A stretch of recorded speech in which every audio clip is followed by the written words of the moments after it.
Hello, it's John Worth, back to trouble you again. Classical musician, the guy you call to get your flute fixed, and someone with a face made for radio, not video, except Babymetal turns out to be just too fascinating to resist. One reason is that, hard rock and metal have never been what you'd call diverse. In particular, and admitted it's true, it's always been a testosterone swamp. But somehow, 3 Japanese women with high-pitched voices who unironically wear dresses and bows in their hair have been confidently dancing through that swamp for 15 years.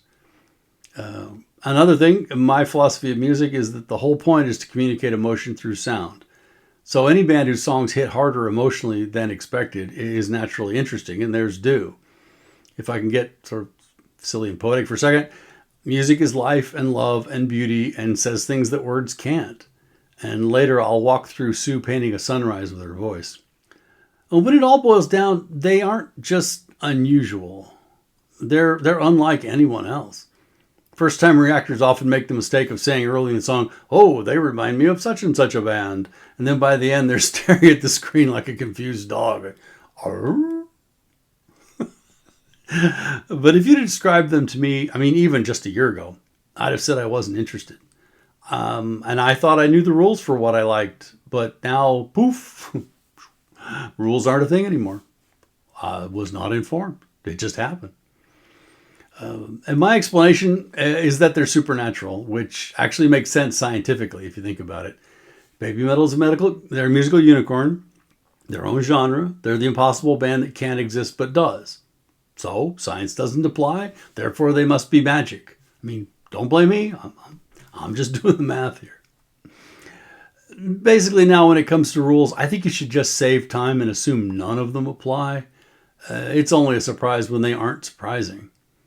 And one of the most unexpected things they've done, I thought, was the first take version of Monochrome. I never imagined a metal singer would even try, much less do well in that situation. But that performance literally raised the bar. I now have higher standards for what a rock or metal vocalist should be capable of. It was that impressive. But I will get to that version later. I'm not quite up for it right now.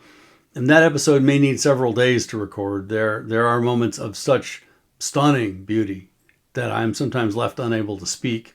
And that will make recording tricky. Let's just say the first take won't be enough. Haha.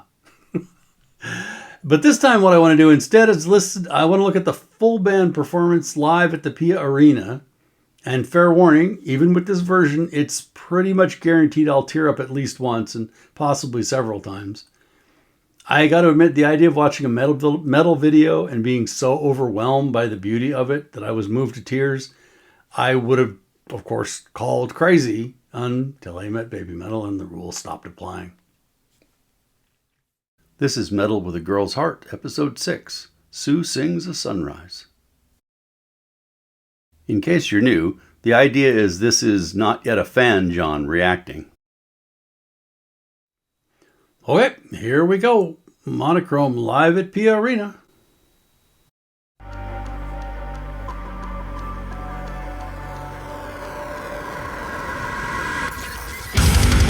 Ooh.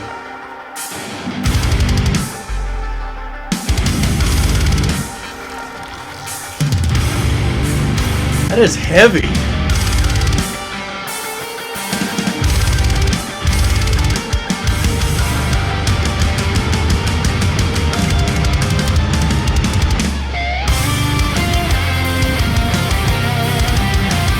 I think there's something about these girls. They are so cute that it's possible to overlook just how intense the music is.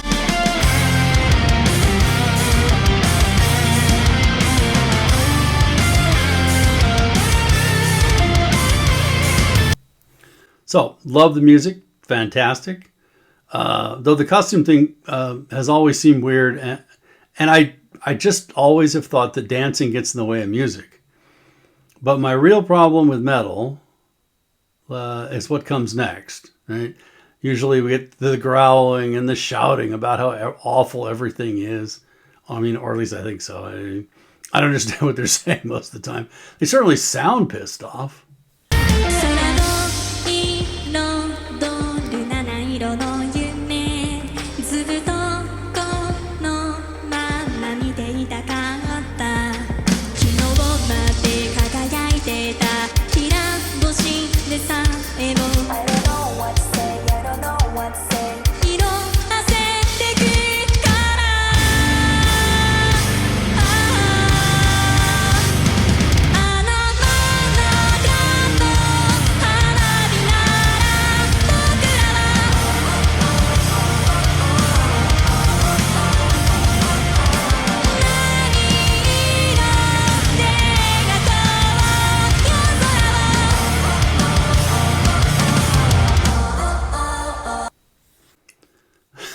goddamn, this girl can sing.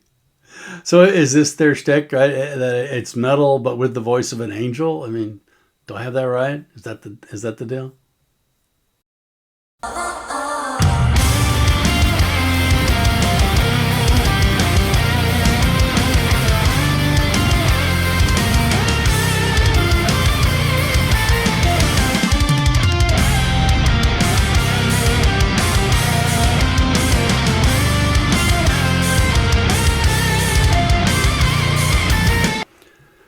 So the music is still excellent. But remember how I said I don't want costumes in dancing with music? Because I'm not so sure anymore. I mean, okay, I might have had a better attitude coming in if I'd have known they were going to be doing like modern dance that didn't look either like a workout video or slinking around the stage half dressed. I mean, for a female group, the lack of sexualization is practically shocking. I mean, their outfits don't show any skin. The choreography is G-rated. I mean, not that women should be limited. I mean, a fair bit of my writing centers around the idea that they should be free to live their lives as they see fit. But the entertainment industry is just so greasy and nasty. It's a joy to see a female group who don't have to use sex to sell tickets. I mean, they're even turning out a chance to do it. I mean, Moa is the cutest thing on 2 feet, but she's not making a big show of it.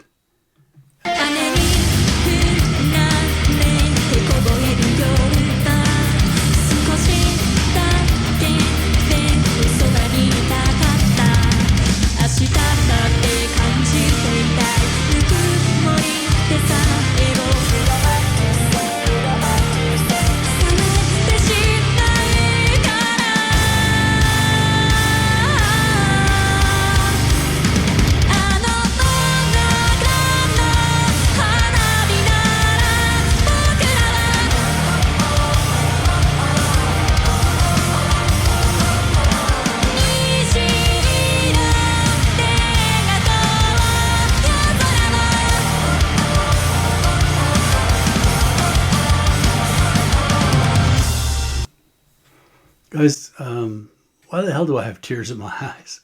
I mean, the lyrics are nice enough, but she's belting them out over metal music and a language I don't understand. Come on, man, this is ridiculous. I don't get these girls at all.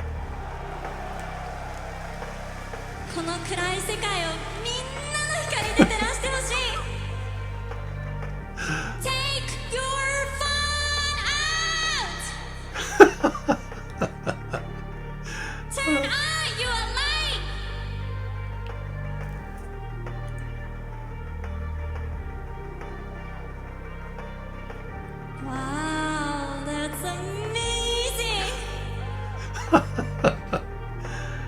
It's so cute. It's a metal show. It's so cute.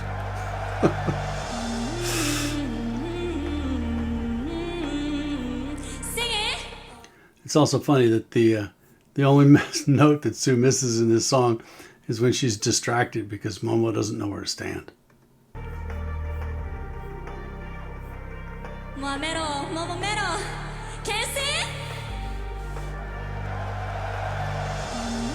Calling Momo. Calling Momo. Over it. Whoops. And that was the note she missed. Oh. Yeah, but hey, Momoko's new, right? I mean, yes, she's been doing this for a while, but think about it. I mean, she just passed a 5-year audition to become an official member of one of the most significant groups in the history of Japanese music. And it hits differently when you lose the sub tag and get your name on the marquee. I think we can forgive her for some new kid jitters.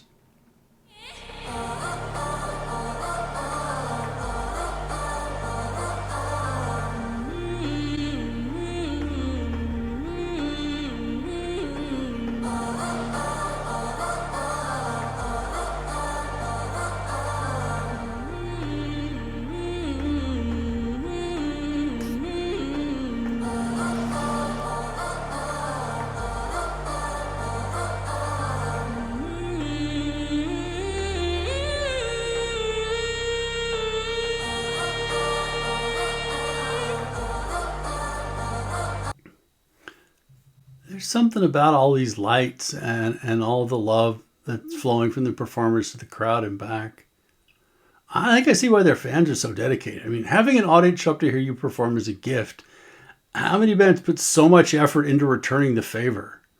I mean, it is such a girl thing, right? Like sending thank you notes and remembering your birthday. But how good would it feel for a full-time Foxhole resident to be there? It seems like it might be a religious experience. But, and a big but, a metal band should be playing it cool here, and these three did not. I don't know if it's natural or acting, but they seem to be just like happy and frankly dorky girly girls. They're just being themselves. I'm super excited to be here, and I'm a hardened cynic. But and the rules say that I should scorn them for this, but I think I'll love them for it instead. Maybe the world needs fewer cynics and more bubbly girly girls. It's just a thought.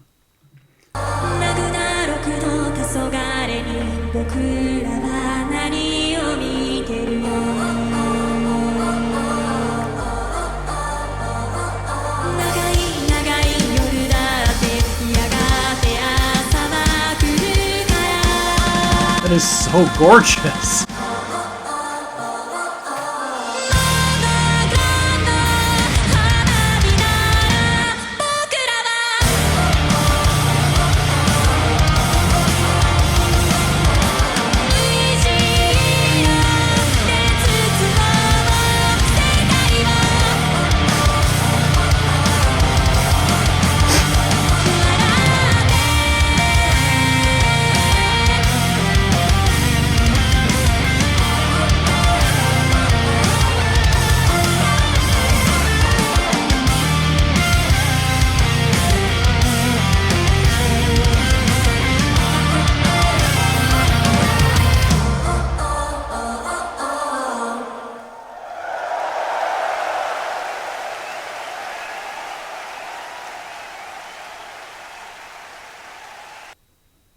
So, recap. What happened? Again, Babymetal is supposed to be everything I don't like, but it was a fantastic song. Well written, beautifully performed. The dancing was interesting, added to the experience. The super uncool, ought to be embarrassing audience participation was endearing. And if I can be cheesy for a second, the voice of an angel touched my heart, and I came very, very close to embarrassing myself by crying on YouTube. Who is this guy that looks like me? Looking back, now I know it was just Babymetal doing what they do. Metal has always been good at anger and alienation, all the hard, edgy emotions.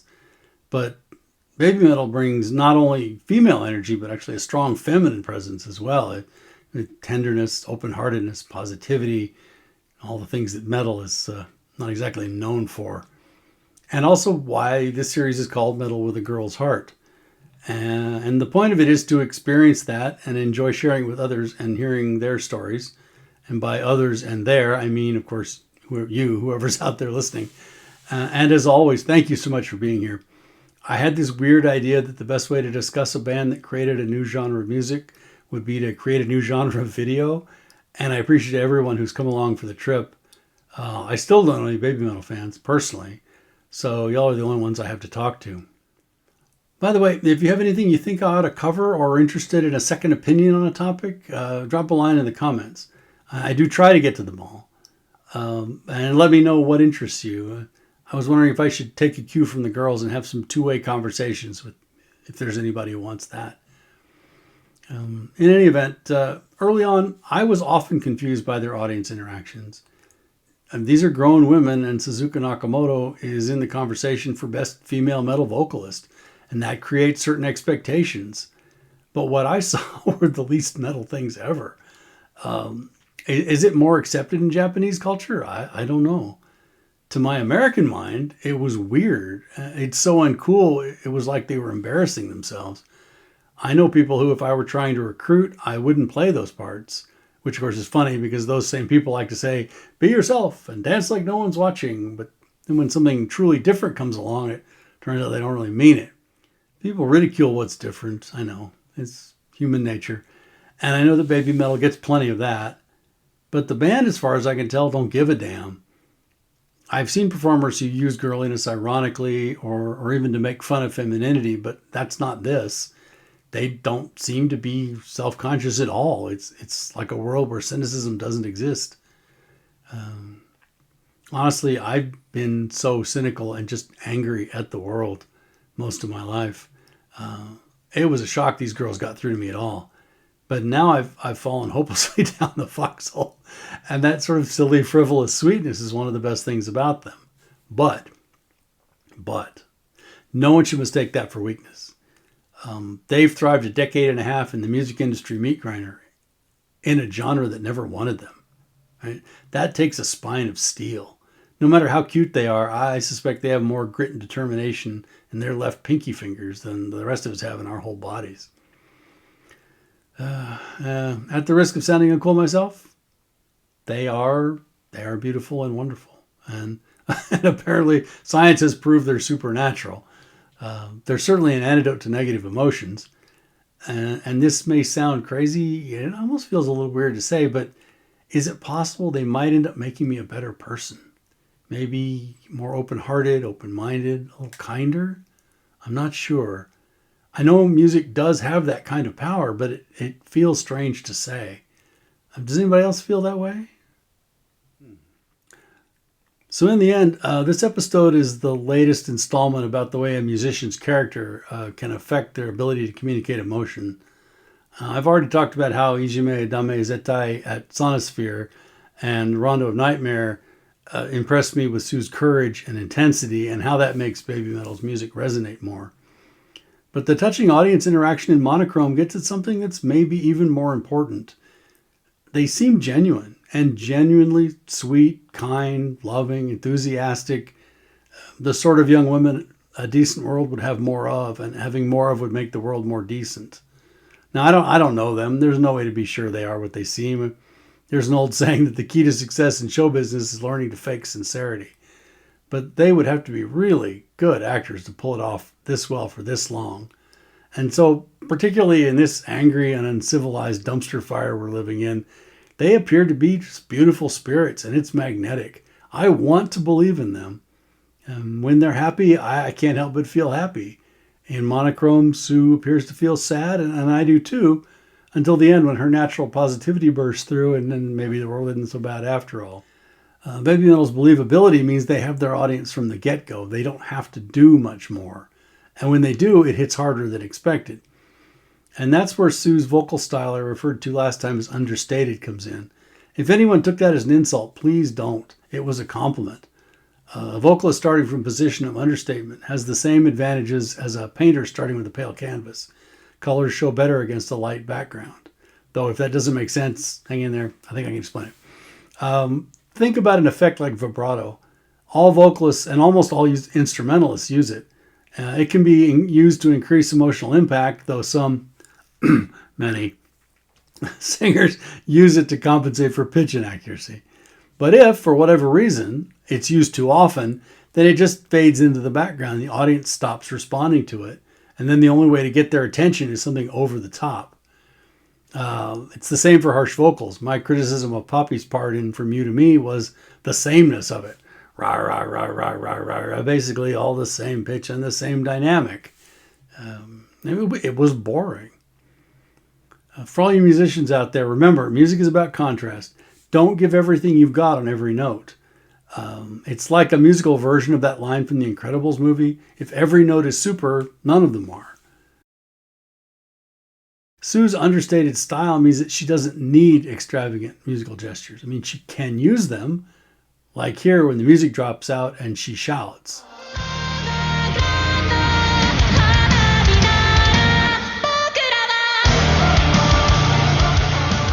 Or she can do something subtle and delicate. Think about the story of the song, a melancholy and spiritual darkness leading to recovery and light. As she sings this section of the song that ends with the lyric, "The morning will eventually come," watch the way her face warms and softens and a smile appears. It goes by quickly in the video, but you can just catch a glimpse of it. It's like she's blooming, like she becomes a sunrise in human form. 長い長い夜だってやがて朝は来るから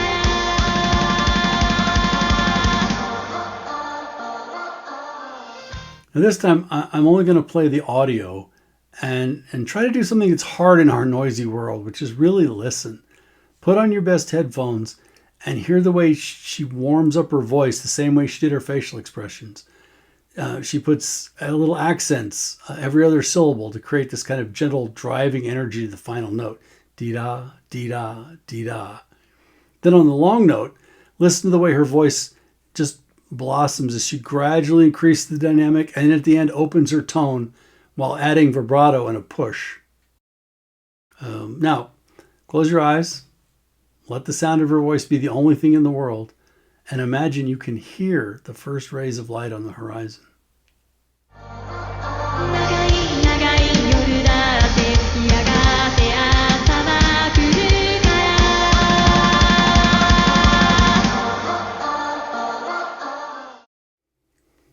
ら Because she isn't spraying emotion around like a fire hose, she can bring forth spiritual sunlight to drive the darkness away with just a few delicate touches. And it melts my heart. And then there's the last repetition of Monochrome. That hits, leading to this triumphant shout, and then another, and then the job is done. 長い長い夜だってやがて朝は来るから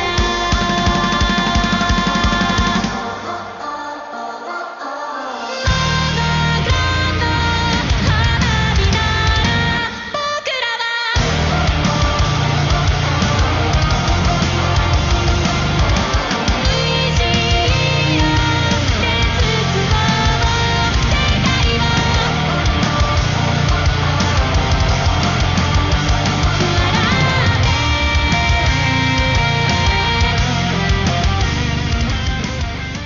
Okay, I've enjoyed trying to take you through the way I experience music. I hope any of it made sense.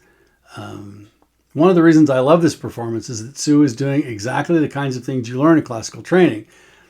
Find opportunities, even little ones, just to bring something extra. The listeners might not even notice consciously, but their brains do pick it up, and it adds to the effect. Oh, okay. Anyway, enough of that. Thanks to the 5 people who've made it this far. But this kind of analysis is emotionally draining. I'm going to go have a drink or two and listen to Java. That's a guaranteed smile. Until next time, be well, my fellow foxes.